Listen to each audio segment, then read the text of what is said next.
Rents versus buying. How are we going to look at this? Are we going to look firstly through the mindset of the tenant?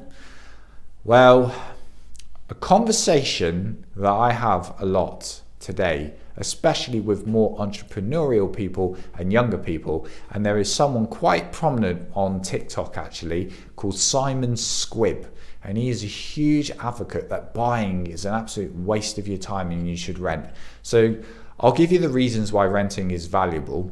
I guess you don't get locked down into what Simon Squibb would say is a mortgage debt trap for a really long time, for like 25 years, and you get stuck in this thing where you could be using the money for cool entrepreneurial things that actually help you make more money, and you could go and live in different parts of the world.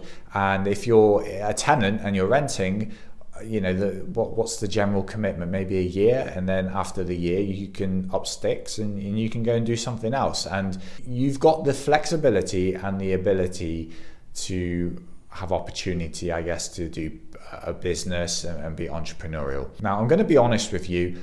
I am a rental agent, and of course I should be championing you as a tenant renting, but I also come from the mindset of actually buying a property so that you can rent it out as a buy-to-let asset. And I'll be completely honest with you, as someone that has been in the letting industry for many years, I would go for owning every day, because not everyone is an entrepreneur, and I think being an entrepreneur is so much harder.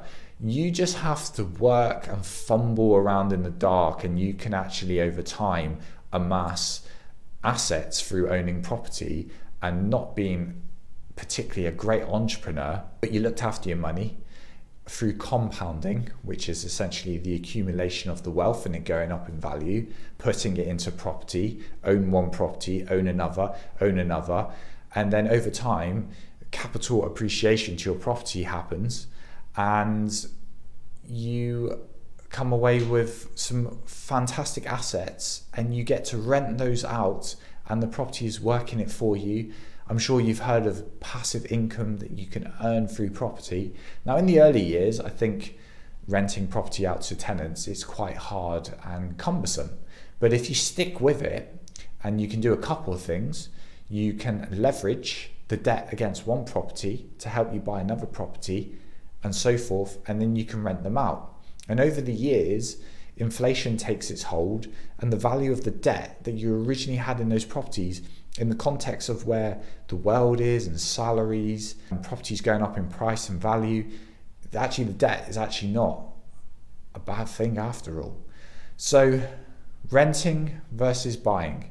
Renting, flexibility, but buying, even as just to be an owner-occupier of your own property, I would still think that is the way to go.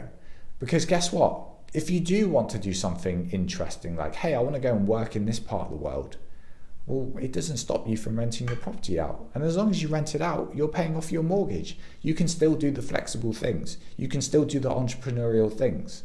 So this is why I disagree with Mr. Simon Squibb, respectfully.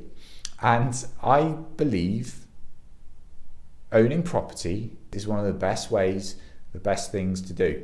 Now, I was having a conversation earlier with someone who is younger, and they said to me, buying in London is extremely difficult. And I do agree. Think about what are the opportunities and how you can do it. The UK is a big place, and there are properties elsewhere in the country that are really affordable.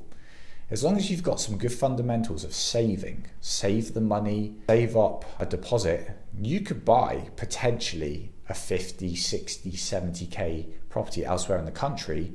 And yes, you're not going to go and live in it because you live in London. You might choose to rent in London because that's where your home is, it's where your work is, it's where your business moves are. But you could rent this property out elsewhere in the country and have that buy-to-let landlord mindset. So there are a number of ways that you could look at this. So renting versus buying, I'm a believer in buying to rent out, stack your wealth that way, and I hope this helps. All the best.